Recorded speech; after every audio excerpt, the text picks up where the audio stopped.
Selamat datang kembali di penelusuran kita. Sering banget kan kita mikir, gimana sih orang-orang super sukses itu mulainya dulu sebelum namanya gede, sebelum terkenal gitu. Nah, hari ini kita mau kupas tuntas bab 4 dari buku The Third Door, karya Alex Banayan. Fokusnya keren banget, gimana caranya Steven Spielberg memulai karirnya. Betul sekali. Sumber kita ya bab itu. Si penulis ini mencoba memecahkan pola sukses awal orang-orang hebat. Jadi misi kita hari ini bisa dibilang menggali strategi spesifik Spielberg waktu muda. Yang di buku disebut permainan Spielberg atau strategi pintu ketiga versinya dia. Oke, siap. Mari kita bedah nih. Yuk. Jadi, bab ini kan dimulai dari rasa penasaran penulisnya Alex Banayan. Dia mikir, apa sih langkah pertama yang benar-benar dilakuin orang sukses? Contoh utamanya ya Spielberg ini. Ditolak sekolah film sampai 3 kali, tapi kok bisa jadi sutradara termuda di Universal Studio? Gimana ceritanya tuh? Kan aneh ya? Nah, ini dia nih bagian serunya. Spielberg muda itu, dia nggak nyerah gitu aja setelah ditolak. Dia malah nekat nyelinap masuk ke Universal Studios. Tiap hari selama musim panas. Serius? Nyelinap? Iya, nyelinap, tapi bukan cuma jalan-jalan iseng ya.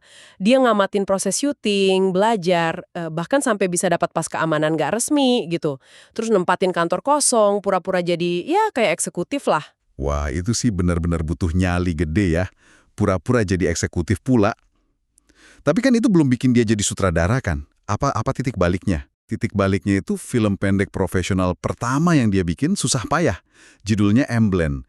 Tapi punya film bagus aja tuh ternyata nggak cukup. Disinilah elemen kuncinya muncul. Dia nggak cuma punya karya bagus, tapi dia berhasil nemuin yang namanya orang dalam. Nah, orang dalam, ini nih yang sering dibahas. Siapa orang ini? Dan gimana Spielberg bisa nemuin dia? Namanya Chuck Silvers. Dia itu editor di Departemen Perpustakaan Film Universal. Bukan orang paling atas, tapi di dalam sistem. Spielberg, ya dengan kenekatannya itu, deketin Silvers, terus nunjukin film Emblem itu. Oke, dia nunjukin filmnya. Terus si Silvers gimana? Silvers ini terkesan banget. Nah, ini bagian pentingnya. Silvers nggak cuma muji, oh bagus filmnya. Nggak gitu doang. Dia ambil resiko. Dia telepon Sid Sheinberg. Sid Sheinberg. Itu kan petinggi Universal TV waktu itu ya, yang super sibuk itu. Betul, wakil presiden produksi divisi TV. Orang penting banget. Nah, Silvers ini maksa, dalam arti baik ya, supaya Sheinberg nonton film Spielberg malam itu juga. Wow, jadi si Silvers ini kayak pasang badan gitu ya buat Spielberg. Dia mempertaruhkan reputasinya sendiri. Persis. Dia mempertaruhkan kredibilitasnya buat anak muda yang nggak dikenal ini. Tanpa Silvers yang ngotot, mungkin ceritanya beda banget kan? Gila sih, terus apa yang terjadi setelah Sheinberg nonton Emblem? Ya, Sheinberg juga terpukau. Keesokan harinya, Spielberg langsung dipanggil. Dan langsung ditawarin kontrak 7 tahun. 7 tahun langsung? Iya, langsung. Itu yang bikin dia jadi sutradara termuda di studio besar saat itu. Ini nunjukin betapa pentingnya nemuin orang di dalam yang percaya sama kita dan mau, bukain pintu lah istilahnya. Oke. Keren banget ceritanya. Penulis buku ini kan terus nyaring strategi Spielberg jadi 3 langkah kunci ya. Bisa di-breakdown nggak? Langkah pertamanya apa? Bisa. Jadi, langkah pertama itu keluar dari antrian utama. Gampangnya gini, ada pintu pertama, ya pintu depan biasa, tempat semua orang ngantri berharap diterima. Terus ada pintu kedua, pintu VIP buat orang penting. Nah, Spielberg ini nggak lewat dua-duanya. Dia nggak nunggu diterima sekolah film, pintu pertama. Dia malah nyelinap ke studio. Itu metafora buat nyari jalan yang, ya nggak biasa lah. Oke. Jadi jangan cuma ikut arus ya, cari jalan tikus gitu. Langkah kedua? Kedua, cari orang dalam Anda.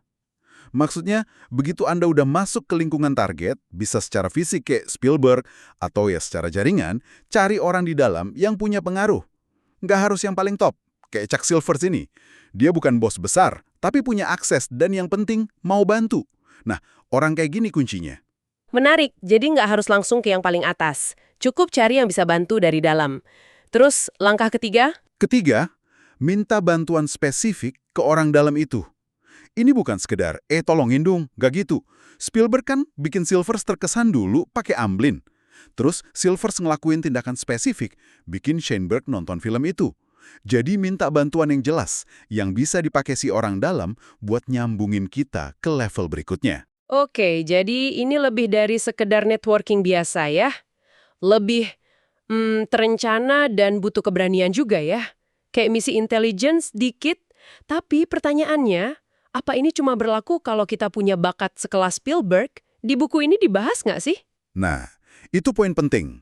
Buku ini nekenin kalau strategi pintu ketiga ini fungsinya membuka kesempatan, ngasih kita jalan masuk. Tapi begitu pintunya kebuka, kita harus punya sesuatu buat ditunjukin. Amblin itu kan bukti nyata bakat dan kerja keras Spielberg. Kalau filmnya, maaf, jelek ya, telepon dari Silvers gak akan jadi kontrak 7 tahun kan? Jadi strategi ini akselerator, bukan pengganti kualitas. Oke, jadi substansi tetap nomor satu ya? Betul. Jadi pertanyaan penting buat Anda yang dengerin. Film Amblin Anda itu apa? Udah siap belum?